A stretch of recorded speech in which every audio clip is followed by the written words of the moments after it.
Bonjour tout le monde, bienvenue dans À table avec Annabelle, nouvelle semaine et pas nouvelle chroniqueuse.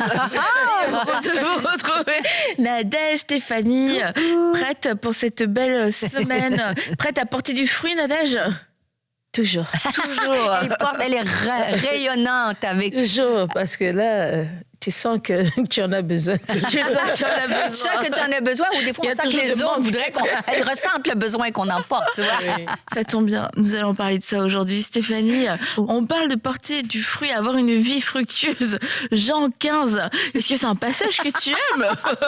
C'est une de mes grandes révélations, je vous l'ai dit. J'ai fait rire Annabelle parce que quand on en a discuté avant l'émission, c'est sorti tout à fait naturellement. C'est un de mes passages préférés. Donc, elle me croit plus parce que c'est parmi mes passages préférés. Je crois que tu aimes la parole. Oui, Stéphanie. j'aime la parole, mais c'est vrai, on rigole bien. J'ai déjà prêché souvent sur ce passage-là, mais durant COVID, et ça vraiment, le Seigneur, ça a été un passage qui a eu une grande révélation dans ma vie que j'ai comme mis vraiment en pratique quotidiennement. Et puis, ça a changé vraiment des choses dans ma vie. Tu vas pouvoir nous raconter tout ça. Parce là, que je veux pas trop mettre d'expectatives. Là. Peut-être vous allez dire c'est que ça, mais pour moi, ça a donné du fruit. Mais comme tu dis, Nadège, on en a besoin, on veut. Et puis, c'est quelque chose que Dieu aime aussi, il souhaite de nous. Et en fait, la première question à se poser, c'est est-ce que je porte du fruit? Est-ce qu'il y a quelque chose qui sort de ma vie? Est-ce que ma vie sert à quelque chose? Pas est-ce qu'elle me plaît? Est-ce qu'elle me satisfait moi-même? C'est pas ce sentiment tant de satisfaction personnelle, mais c'est est-ce que ça produit quelque chose? Est-ce que comme un arbre qui donne un fruit, le fruit est jamais pour l'arbre en fait? Et pour se dire putain, je suis beau, je suis un bel arbre et tout, je suis chic, je suis cool, c'est parce que le fruit sert à nourrir quelqu'un, sert à nourrir une autre personne et au service. Et ma vie, est-ce qu'elle est comme cet arbre qui porte un fruit et dont quelqu'un peut bénéficier? Est-ce que je vis ça? Et quelquefois, en fait, on s'en rend pas compte parce qu'on est tellement concerné par cette satisfaction personnelle, ce besoin de bien-être, d'auto-épanouissement, etc., qu'on en oublie. Est-ce que ma vie est utile? Pas genre, est-ce qu'elle me remplit moi? Mais est-ce qu'elle est utile pour quelqu'un? Est-ce qu'elle est utile pour Dieu? Et c'est la question qu'on va se poser aujourd'hui. Et comment faire pour qu'elle soit utile de cette façon-là, mais qu'elle soit encore plus utile? Et Stéphanie, toi, je me souviens, tu avais fait une série sur InStudio à l'époque. Oui, InStudio, dans le noir. Ouais, c'est ça. InStudio, Nadège, c'était dans nos anciens locaux à Waterloo. Et en fait, tu étais celui qui faisait InStudio, était tout seul pendant qu'il tournait dans le studio. Parce qu'une fois qu'on a eu les caméras robotisées, tu étais tout seul et tu faisais 5 sessions de 28 minutes. Et un peu dans le noir. Pas mal dans le noir, je dirais. Et t'es là tout seul. Sans public, sans personne. C'était un peu grand en plus, tu sais, c'est comme... Mais c'est intéressant parce qu'on pouvait vraiment porter la parole librement, quoi. Mais... Librement, sans qu'on se fasse couper la parole. Et t'avais fait donc une série sur porter du fruit. Voilà. Oui. Et donc, c'était déjà un sujet qui te tenait à cœur, beaucoup. que t'avais déjà médité. Alors, qu'est-ce qui s'est passé dans le COVID? COVID, OK. En fait, reviens au COVID, c'est que ce passage-là, en fait, qu'on connaît, peut-être qu'on peut le lire tout à l'heure, mais tu sais, ça dit habiter en moi, et c'est Jésus qui veut dire habiter en moi et j'habiterai en vous. Et ça, il parle du cep et du serment. Celui qui reste attaché, le cep à moi, va porter beaucoup de fruits. Et sans moi, la suite du texte, c'est sans moi, vous ne pouvez rien faire. Et c'est comme en COVID, le fait que pour moi, tout était vraiment arrêté, c'est comme j'ai réalisé. Bon, je le savais là, tu vois, je le savais aussi, mais c'est comme une vraie, tu sais, comme un réma. Sans Jésus, je ne peux rien faire. Pourtant, tu sais, j'ai des expériences de vie, de ministère, je connais le Seigneur, mais la complète dépendance au Seigneur. Et depuis ce moment-là, à tous les jours, je cite ce passage-là. Quand je prêche, je fais dans mon esprit. Quand je suis chez moi, je prie comme ça. C'est drôle parce que c'est comme je reste attachée au tronc qui est Jésus. Moi, je suis la branche à laquelle le Seigneur peut agir et le fruit qu'il porte. Donc, je prie pour le ministère, pour ma vie. Mais avant de prêcher, dans mon esprit, des fois, je suis comme ça aussi. Et de réaliser qu'avant de monter sur l'estrade, si Jésus, on le sait. Vous savez, les filles, quand je vous dis ça, là, vous dites, on le sait. Mais jusqu'à quel point je le sais que sans lui, il se passera rien. Et c'est de réaliser cette complète dépendance-là que j'ai besoin de lui pour porter du fruit. Et bien sûr, on portait de tous les fruits. Tu disais, notre vie porte du fruit, les fruits de l'esprit, les fruits, les bonnes œuvres que Dieu nous appelle à accomplir. Donc, cette notion d'habiter en lui, que lui habite en moi et que sans lui, je peux rien faire. Et que, en plus, sans lui, je peux rien faire, mais avec lui, je peux tout accomplir. Et ça, c'est vraiment important de le réaliser. Des fois, on est face à des situations, puis on dit, je serai jamais capable. Peut-être que tu as l'impression aujourd'hui que tu n'es jamais capable, mais avec lui, je veux te le dire en te regardant dans les yeux, peu importe ta montagne, peu importe ton défi, sans lui, c'est impossible, mais avec lui, tout est possible. Et ça a vraiment me donné une confiance. Mais du quotidien, je ne m'appuie pas sur ma sagesse, sur mon intelligence, sur mon expérience. Je m'appuie vraiment sur lui à tous les matins. Sans lui, je ne peux rien faire. Donc, ça emmène cette dépendance-là. Et depuis, écoute, plus de choses? Je vais plus de choses, mais je vois plus de fruits. Parce qu'en fait, pour moi, j'associe ce verset-là au fruit de l'esprit et j'associe ce verset-là au don de l'esprit. Donc, pour moi, les fruits que je veux porter dans ma vie, c'est les fruits de l'esprit. Je veux être avant de faire, donc ces fruits de l'esprit-là, mais je veux faire avec les dons de l'esprit. Pour moi, c'est un fruit de manifester le don de la sagesse, le discernement, des paroles prophétiques, guérison. Et je vous franchement, je veux pas, ça fait prétentieux de le dire, mais je veux le dire parce que, comme on dit, je suis fière d'être humble. C'est pas ça que je disais, mais des fois, il faut reconnaître beaucoup. Je vois depuis quelques années des gens qui vont me dire, ce message-là, il était pour moi. Cette parole-là, ou des guérisons, ou des paroles. Et ça, sans lui, je peux rien faire. Donc, il n'y a aucune gloire. Et je veux juste être sensible à ce que les gens disent pour confirmer ce que Dieu me montre, que quand tu recherches sa présence, tu multiplies ton onction et tes fruits. Ça ne vient pas par tes propres forces, ça vient par lui. Donc, je ne sais pas si vous saisissez, mais vraiment, j'ai comme des confirmations que... Et c'est pour ça que je dis que c'est une révélation, parce que je vois vraiment plus de fruits par la grâce de Dieu, non pas par mes forces. Vraiment, je pense que vous me connaissez assez, là, c'est pas le style, c'est moi, mais cette notion de je m'accroche à Jésus, et c'est lui qui met sa vie, son Saint-Esprit pour donner du fruit. Et ça va dans ma vie familiale. D'ailleurs, c'est à partir de COVID où j'ai vu, mon fils revenir au Seigneur, même au niveau du ministère, on parlait de connexion divine, tu vois, avoir des connexions divines qui se sont manifestées, de voir des relations divines aussi. Donc, pour moi, c'était une révélation, ce passage-là. Ah, merci Stéphanie de nous l'avoir partagé. Avant qu'on continue, moi je propose qu'on lise en tout cas une partie du passage dans Jean 15. Je suis le vrai cep et mon père est le vigneron. Tout sarment qui est en moi et qui ne porte pas de fruit, il le retranche, et tout sarment qui porte du fruit, il l'émonde afin qu'il porte encore plus de fruits. Déjà, vous êtes purs à cause de la parole que je vous ai annoncée.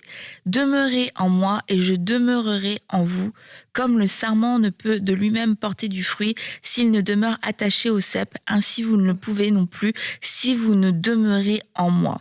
Je suis le cep, vous êtes les sarments. Celui qui demeure en moi et en qui je demeure porte beaucoup de fruits, car sans moi, vous ne pouvez rien faire. Si quelqu'un ne demeure pas en moi, il est jeté dehors comme le sarment et il sèche, puis on ramasse ces sarments, on le jette au feu et il brûle. Si vous demeurez en moi et que mes paroles demeurent en vous, demandez ce que vous voudrez et cela vous sera accordé. Si vous portez beaucoup de fruits, c'est ainsi que mon Père sera glorifié et que vous serez mes disciples.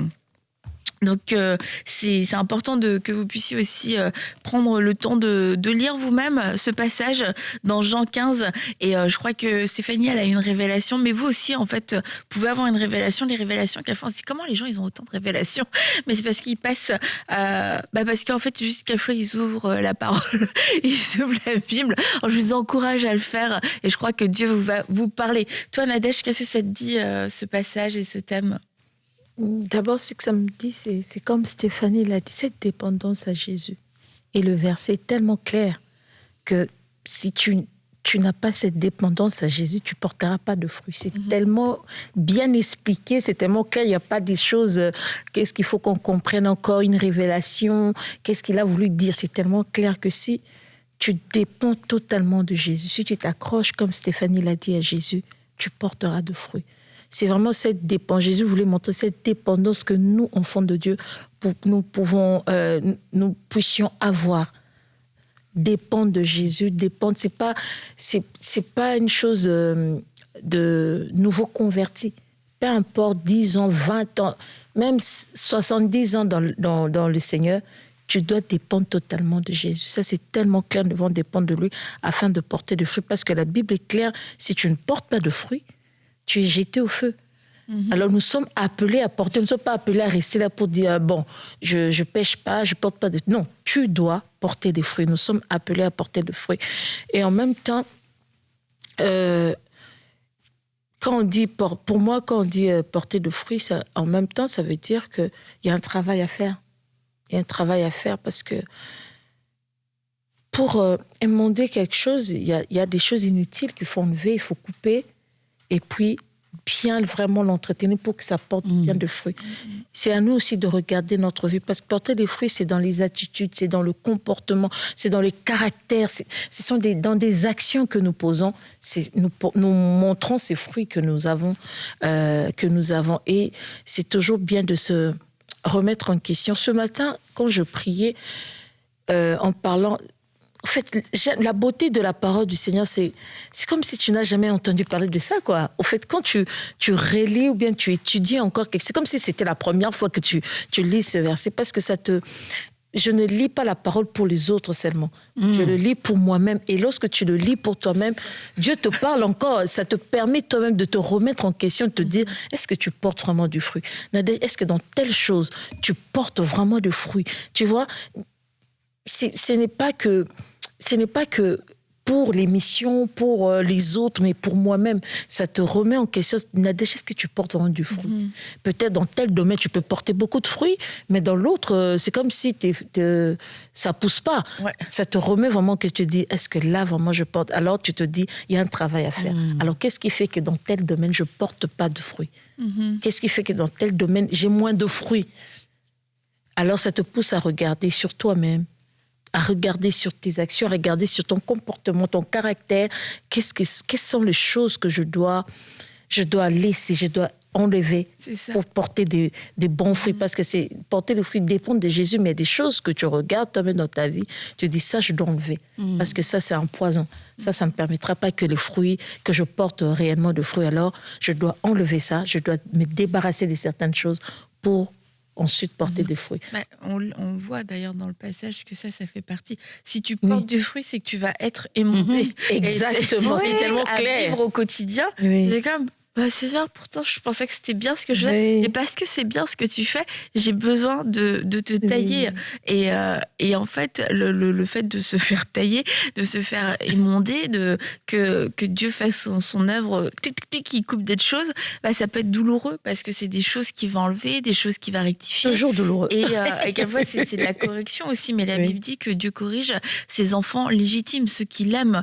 Et en fait, c'est comme tu portes du fruit, c'est super parce que mais on va travailler, du coup, on va te travailler. Et quelquefois, c'est là où on peut être nous-mêmes dans l'incompréhension. Parce qu'on se dit, mais si Dieu est en train de faire ce travail, est-ce que c'est parce que j'ai un problème? Non, c'est parce qu'en fait, tu as besoin de plus grandir.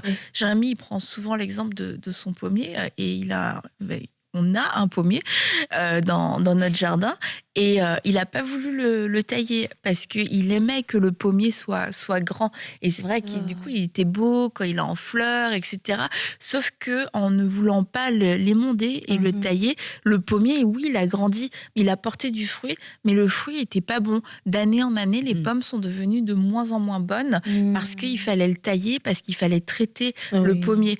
Et en pensant même que tu fais du bien à ton arbre, non, parce que plus il va être grand et plus il va être fort et plus il va porter du fruit, en fait, on a fait du mal à l'arbre et on l'a affaibli et ça fait que même il a eu des trop grandes branches, tellement lourdes de fruits qui étaient même pas bons, mais tellement lourdes qu'il a commencé à s'affaisser parce que lui-même ne peut pas le supporter. Donc tu te dis, heureusement que Dieu me traite mieux que nous, on a traité notre pommier parce qu'en fait, nous, on a fait du mal à notre pommier, on est obligé de lui mettre Un tuteur? Oui, mais en fait, il faut juste le tailler. Mais tu sais, Jérémie, pour lui, ça lui fait du mal de tailler son arbre parce qu'il a l'impression qu'il va retrancher quelque chose. Mais si on l'avait fait dès le début, et il le sait, mais si on l'avait fait dès le début, là, aujourd'hui, notre pommier, il porterait de meilleurs fruits, il sera en meilleures conditions.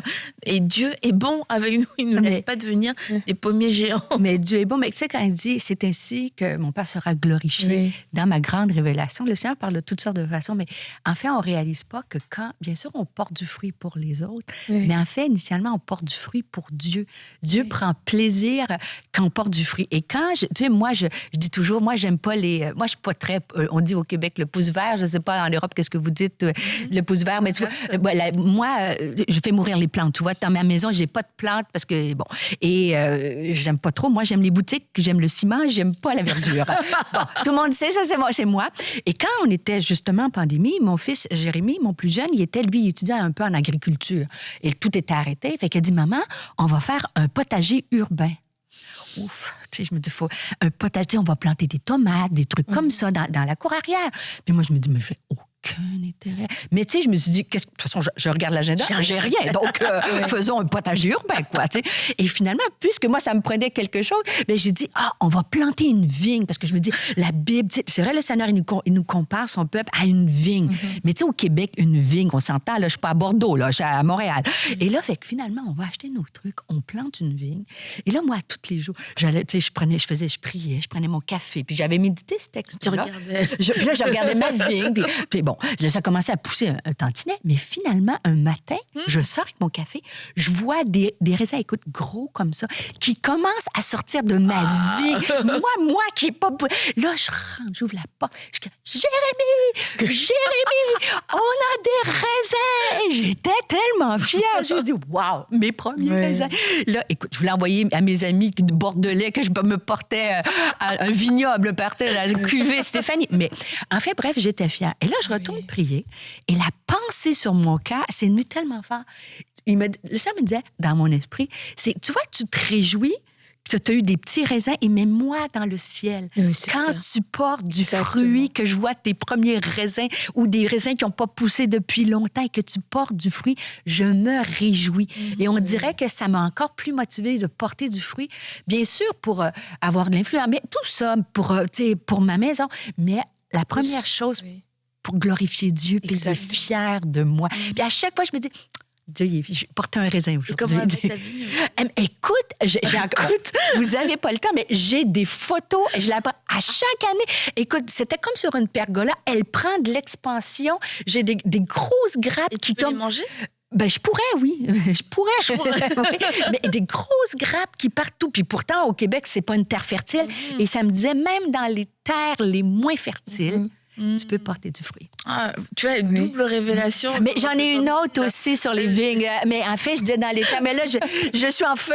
Non, mais allez-y. Mais en fait, des fois, on pense que ça prend une terre parfaite pour porter. Des fois, on se dit, Seigneur, je porte pas de fruits en ce moment parce que c'est difficile financièrement. C'est difficile dans ma maison. C'est difficile. Donc, tu dis... Mais en fait, quand tu regardes la vigne, et ça, c'est vrai. Mes amis à Bordeaux m'ont emmené manger dans un super restaurant à Saint-Émilion. Et là, écoute, le repas, c'était magnifique. Et quand arrive la petite boutique, moi, je vous dis, j'aime les petites boutiques.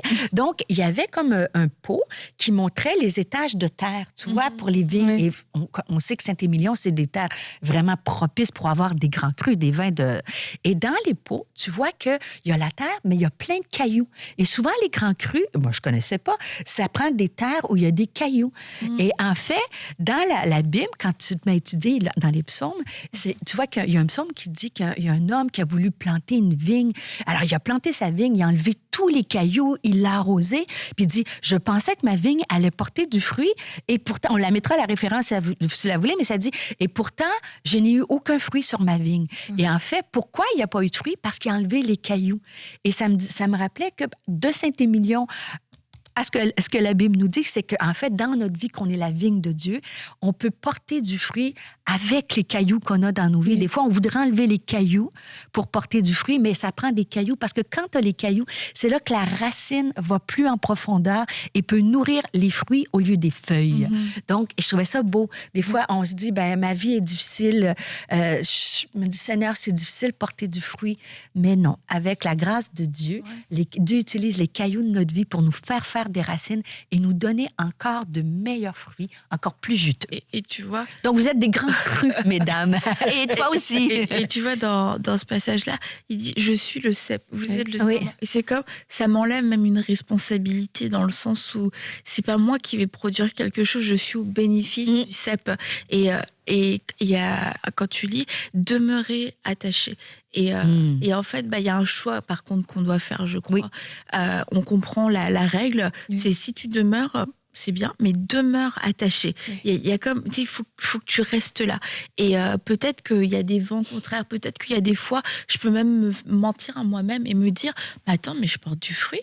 C'est de moi que ça vient. Mais j'oublie en fait que moi-même, je suis rattachée au cep et que c'est pas moi le cep. Et je dois connaître ma place dans la chaîne de production. Et ça arrive de se dire, je vais pouvoir, cette vie, je peux la produire de moi-même. Comme tu dis, quelquefois on sait, oui, par moi-même, je peux rien, mais avec quand même un peu d'intelligence, un peu de pratique, un peu d'argent, un peu de connexion, je peux faire quelque chose. Et de demeurer attaché, c'est comme non, je dois faire le choix de me rappeler que je veux rester attaché. Je veux rester attaché. Je peux pas croire ce mensonge que je peux moi-même produire la vie. Et que le moment où tu vas l'enlever, il va y avoir encore un peu un temps de vie, comme la poule sans tête qui continue de courir. C'est juste nerveux, mais la mort va vite arriver. Et ça peut être aussi se détacher par rapport au corps de Christ. Commencer à se dire, moi j'ai besoin de personne, moi je peux le faire par moi-même. C'est se détacher bien sûr de... Pas se détacher de Dieu, parce que souvent on reste comme j'aime le Seigneur. Oui, je demeure lui, mais est-ce que tu demeures attaché? Ça veut dire, est-ce que tu prends ta source de là? Est-ce que tu prends tes commandements, tes instructions? Non, on va à droite et on va pas à gauche. C'est se détacher de tout ce que Dieu a créé. Ça peut être de sa volonté, ça peut être de son corps, ça peut être des frères et sœurs, ça peut être des ministères. Et de faire ces choses tout seul en se disant, moi, en fait, finalement, je suis un sarment qui porte beaucoup de fruits. Alors, j'ai plus besoin de personne. Et ça, c'est vraiment un mensonge qui est dangereux. Oui, moi, je dirais aussi porter du fruit, oui, mais selon qui? Parce que au fond, à la fin, c'est pour le Seigneur. Le Dieu, en nous regardant, il est content, si je peux dire ça. Alors, c'est pour Dieu que nous portons des fruits. Alors, nous devons porter des fruits selon Dieu, pas selon notre propre intelligence, en se disant « je me débarrasse de ça, de ceci ». Non, c'est les vignerons qui décident. C'est ici que je dois couper.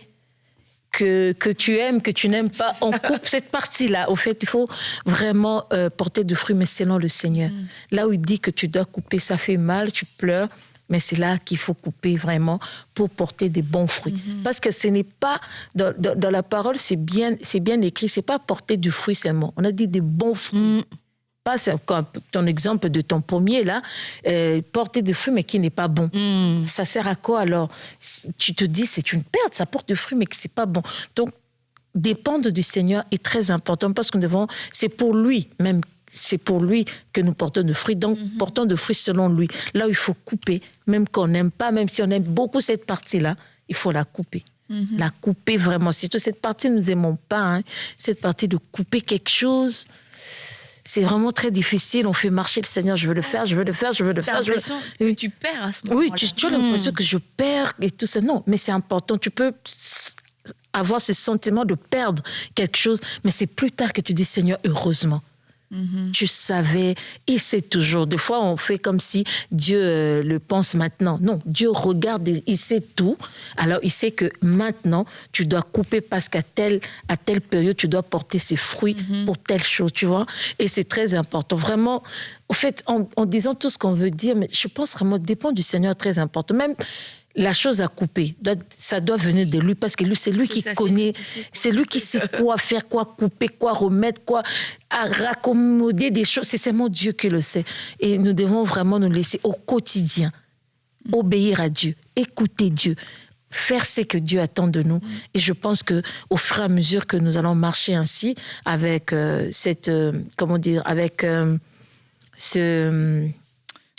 vais t'aider, mais... Bon, je sais pas, le mot ne vient pas. Avec ce mélange d'obéir à Dieu, écouter Dieu, toutes ces choses, nous allons vraiment porter de fruits. Pas que de fruits, mais des bons fruits. Ouais. Et ça me fait penser à toi, Stéphanie, quand tu t'avais partagé un moment dans ta vie, tu t'es dit, en fait, je peux plus tout faire. Je peux pas répondre à toutes les demandes, toutes les sollicitations, et que le couloir s'est rétréci. resserré. Ouais. Et parce que le Seigneur a été plus précis aussi dans la mission. Et du coup, ça a été un temps où les mondages est passé par le fait que tu as dû toi aussi suivre ce que le Seigneur est en train de faire, et que des bonnes choses, pourtant, tu as dû les mettre de côté. Entre le bon et l'excellent, tu vois, des fois, et quand on parle de beaucoup de fruits, des fois, on pense émonder, c'est enlever. Mais en fait, c'est l'inverse. Émonder donne beaucoup plus d'efficacité. Mais tout ça, c'est interrelié, tu sais, parce que quand tu dis, quand il faut couper, ainsi de choses, toutes ces choses-là, ça dit, mais demeurez en moi et je demeurerai en vous. Ça ne peut pas se faire si on ne demeure pas en lui. En fait, et quand tu réalises que sans lui, tu ne peux rien faire, ben, tu n'as pas le choix de demeurer en lui. Des fois, tu sais, tu dis à Annabelle, c'est vrai qu'on le sait, puis je le disais, mais en fait, c'est tes actions qui révèlent si tu le sais ou pas. C'est-à-dire, tu sais que sans lui, tu ne peux rien faire, mais si tu es 3 jours, et je ne veux pas mettre de condamnation parce que tout le monde en a une vie occupée, mais quand tu sais que tu peux rien faire sans lui, si tu es 4 jours sans lire la Bible ou prier, ben ça, à quelque part, ça dit, ben, je suis un peu capable. Mais quand tu arrives vraiment à une place de ta vie que tu dis, dans toute situation, si je suis pas avec lui, mon fruit va être moins bon. Je peux faire peut-être, mais pas autant comment je veux dire, autant... Moi aussi, je cherche le mot autant parfait, tu vois, autant plus efficace, plus influent. C'est comme une notion d'exponentiel. Et c'est tellement important parce que quand Jésus va dire ça, il est avec ses disciples et il est en marche, en fait, après qu'il a fait le repas avec ses disciples, il est en marche et il s'en va à Gethsémani. Donc, je ne sais pas si vous, mais à la fin de votre vie, moi, quand je vais un jour, et vous n'avez pour longtemps, mon père, il va avoir 93 ans, il est en pleine santé. Donc, un jour,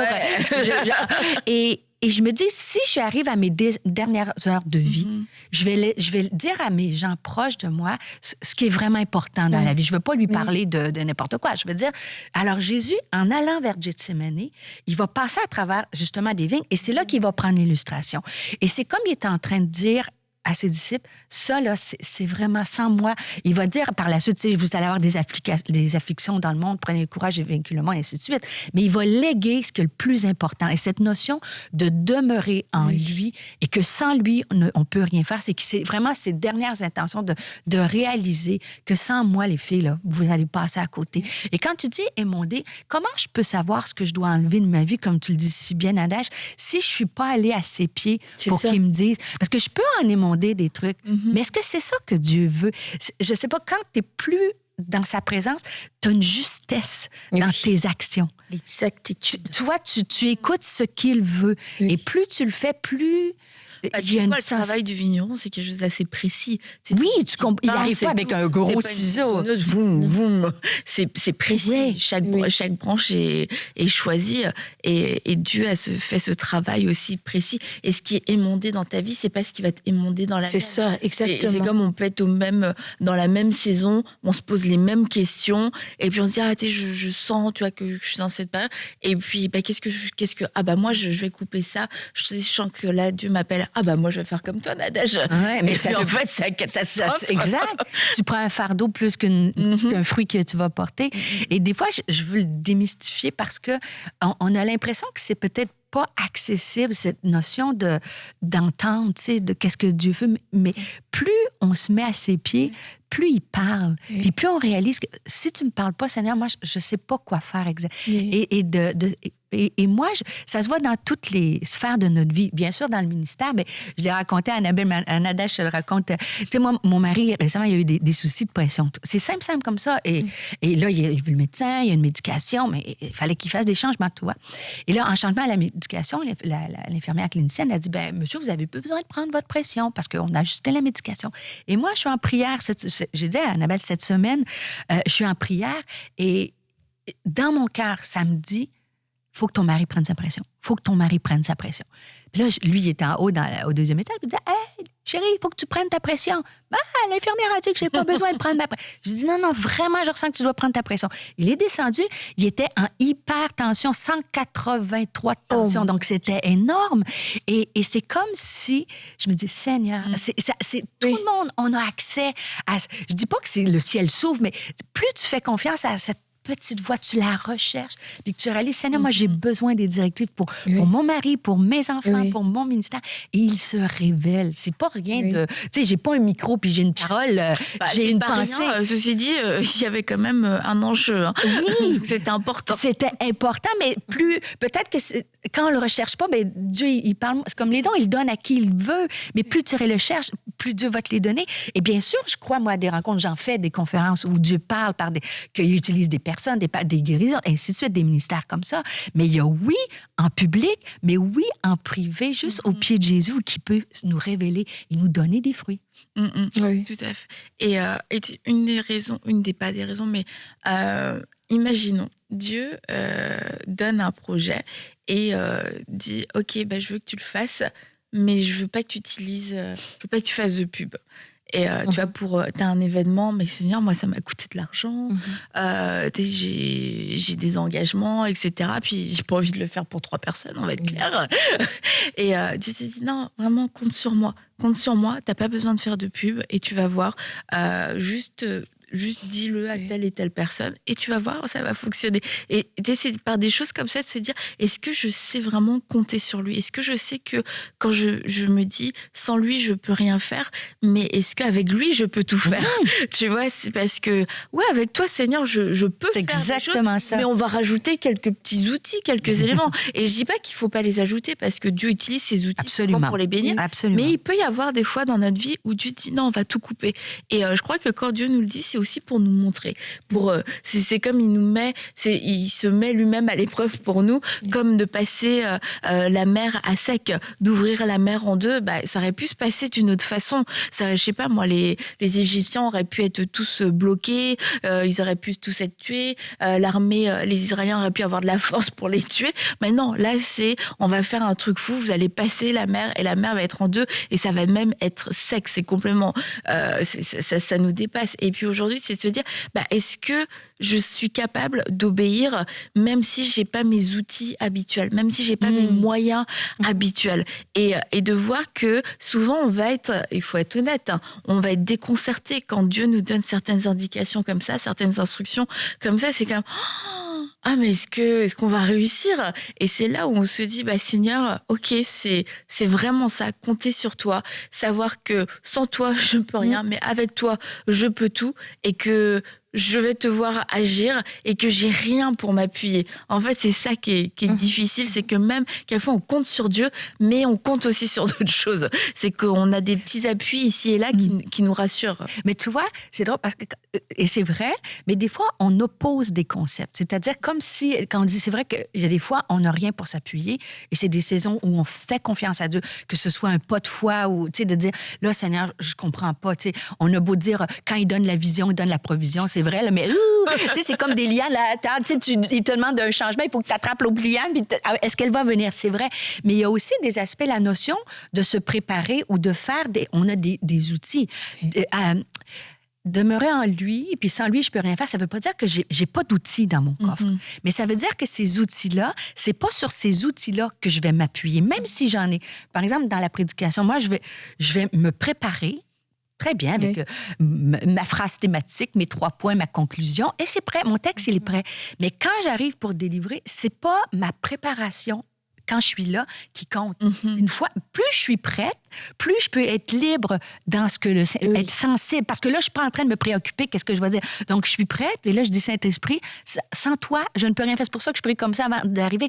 Donc, tu peux être à ton boulot, avoir des connaissances. Je dis pas de pas se préparer, mais quand tu arrives dans le feu de l'action, au-delà de ta connaissance, c'est le Seigneur, guide-moi plus là, guide-moi là, donne-moi une parole, utilise qu'il y a dans mon coffre à outils ou utilise ma préparation pour faire quelque chose. Et c'est un peu comme Jésus a multiplié les pains et les poissons. Il est parti quand... Il aurait pu partir de rien, mais il a quand même pris quelques pains, quelques poissons. Et des fois, c'est ça de dire, je te donne ça, mais toi, multiplie. Et ça devient comme exponentiel. C'est encore plus efficace, je pense. Oui. Il y a aussi, des fois, on pense que si c'est quelque chose de bien, donc c'est ce que Dieu veut. Dépendre de Dieu est très important parce que un exemple, moi, je me dis, ces jours-ci, je prie pour ça.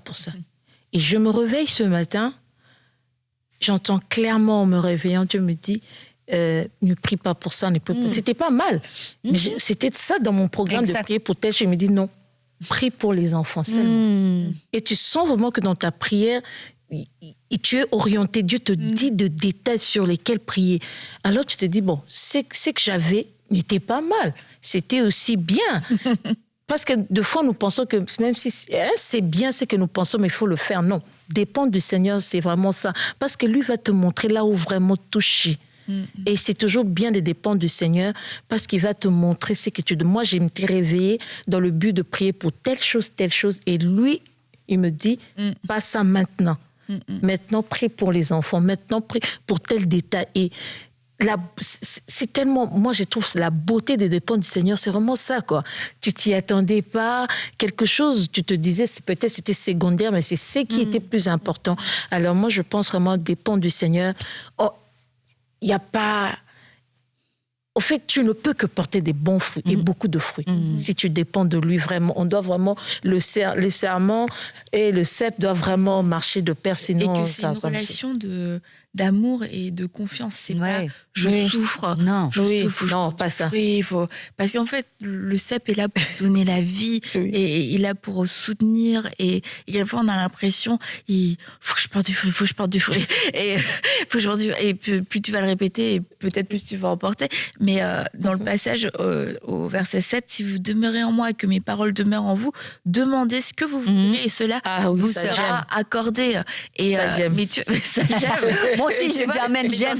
Dans cette relation de oui, Dieu veut qu'on puisse porter du fruit, mais c'est qu'en fait, on peut lui demander ce qu'on veut, en fait. On peut lui demander... C'est à notre avantage. Voilà. On peut lui demander ce que je veux, ce dont j'ai besoin. Est-ce que j'ai l'impression que je manque de ressources? Est-ce que j'ai l'impression que là, j'aurais besoin de quelque chose de plus? En fait, je peux lui demander parce que j'ai cette relation d'amour. C'est comme un père et un enfant. Je m'attends de mon enfant qu'il puisse porter un certain fruit, mais en même temps, j'ai tout ce qu'il faut pour que tu puisses porter ce fruit. Et ça me fait plaisir que tu viennes me demander. Ça me fait plaisir que tu viennes chercher dans ma maison ce dont tu as besoin, les outils dont tu as besoin, et demande-moi. Mais le fait de demeurer avec lui, que ses paroles demeurent avec lui, déjà on a cette intimité, donc on comprend que je peux le faire. Et le fait qu'on a ses paroles, c'est qu'on comprend aussi ce qui lui est agréable. On demande pas n'importe quoi. On demande selon sa volonté. Voilà, on demande selon sa volonté. Et du coup, on a cette audace, cette assurance, mais aussi la bonne direction de savoir, je sais quoi demander. Et le Père est prêt, en fait, à donner. C'est comme il t'attend déjà. C'est prêt. Et il est content. Pensez à ma vigne. J'étais tellement contente d'avoir des beaux fruits. Et lui, il se réjouit aussi quand on porte du fruit. Ouais. Tellement vrai. Et on va terminer, Rachel. C'est lundi, Annabelle. En plus, je pourrais juste me rattraper, mais non, je vais au bout, tu vois, au bout de mon erreur. Est-ce que tu peux prier pour qu'on puisse porter du fruit? Encore plus. Parce que vous savez bien, Annabelle l'a dit à la fin, tu demandes ce que tu veux. Il va te l'accorder. Vraiment, on va prier. Amen. Seigneur, merci pour cette parole. Merci Seigneur de nous montrer. En fait, la marche avec toi, elle est tellement merveilleuse. C'est seulement que dans notre humanité, on ne sait pas toujours saisir ce que tu veux. Parce que tout ce que tu nous demandes au fond, c'est pour notre propre bien. Tu nous demandes de nous attacher à toi, de demeurer en toi, et tu demeureras en nous. Seigneur, ma prière ce matin est que nous apprenions dans notre quotidien, dans notre vie de tous les jours, à chaque instant, de dépendre de toi, de dépendre totalement de toi. Nous avons des envies, nous avons des choses, de projets, de programmes, mais Seigneur, nous voulons que nos projets, nos désirs restent à tes pieds.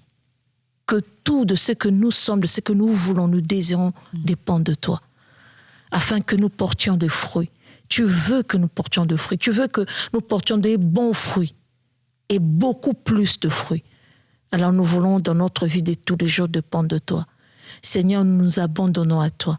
Nous abandonnons nos désirs, nous abandonnons nos projets, nos choix, nos envies pour faire ce que tu attends de nous. Seigneur, aide-nous. Nous voulons que lorsque tu nous regardes, que tu sois heureux, que tu sois content de nous voir porter vraiment ces bons fruits. Dans notre vie de tous les jours, aide-nous, dans notre caractère, dans notre attitude, dans tout ce qui passe dans notre tête, que cela soit pour la volonté de Dieu. Parce que tu nous demandes toutes ces choses, c'est pour que le Père soit glorifié. Nous voulons dans notre quotidien que le Père soit glorifié.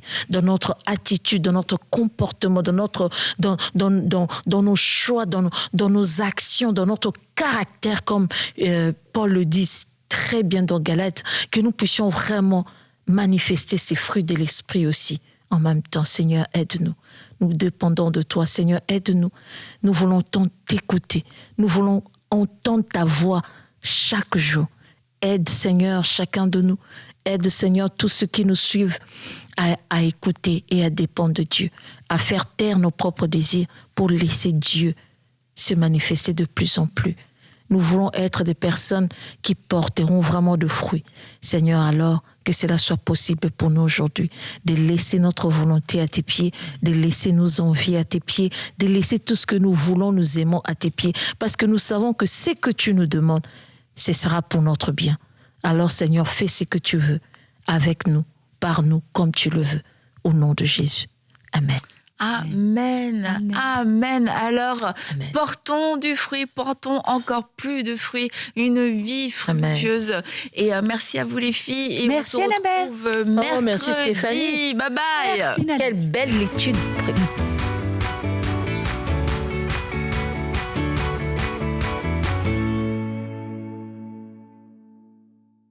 Hello, hello, la famille EMCI, j'espère que vous allez bien. Alors aujourd'hui, je vous amène dans cette pièce. On l'appelle la 5000. Vous voyez, je vous fais un petit tour. Voilà, c'est la 5000. On l'a baptisée comme ça en l'honneur de notre campagne Les 5000 semeurs. Je suis sûre que vous vous rappelez de cette campagne-là. Et je vous amène ici aujourd'hui. Pourquoi? Eh bien, pour vous dire que les mercredis, on prend vraiment le temps de se réunir ici pour prier pour tous nos partenaires. Vous voyez là, juste derrière moi, il y a plusieurs sujets de prière qui sont là. C'est les partenaires qui nous les envoient chaque semaine. Et vous avez même ici des sujets de prière urgents de nos partenaires. Plusieurs parmi les partenaires, eh ben, ils nous présentent, ils nous parlent des choses urgentes et on veut vraiment prendre ce temps de prier pour eux. Et vous aussi qui m'écoutez, ben, prenez ce temps-là de prier pour nos partenaires parce que sans les partenaires de MCI, eh ben, l'œuvre n'irait pas bien loin. Le Seigneur se sert des personnes ici, mais il se sert également de tous les partenaires pour nous amener loin, pour réaliser ces différentes émissions, pour faire du bien à plusieurs personnes. Et on est vraiment heureux et fiers de pouvoir aussi à notre tour prendre le temps tout simplement de prier pour vous. Alors si vous êtes partenaire et que vous voulez envoyer un sujet de prière, n'hésitez pas à le faire en vous connectant à votre espace partenaire. Et pour ça, il vous suffit juste d'aller sur emcitv.com/partenaire et c'est vraiment avec joie qu'on pourra prier pour le sujet que vous allez nous envoyer. Et sachez qu'on vous remercie. Je vous remercie à titre personnel pour votre soutien, votre amour pour le royaume de Dieu, pour nous qui sommes ici à EMCI. Vraiment que le Seigneur vous bénisse, que le Seigneur vous le rende au centuple. On vous aime. À très bientôt. Bye bye. Un grand merci à tous nos partenaires qui donnent pour voir des vies transformées partout dans la francophonie.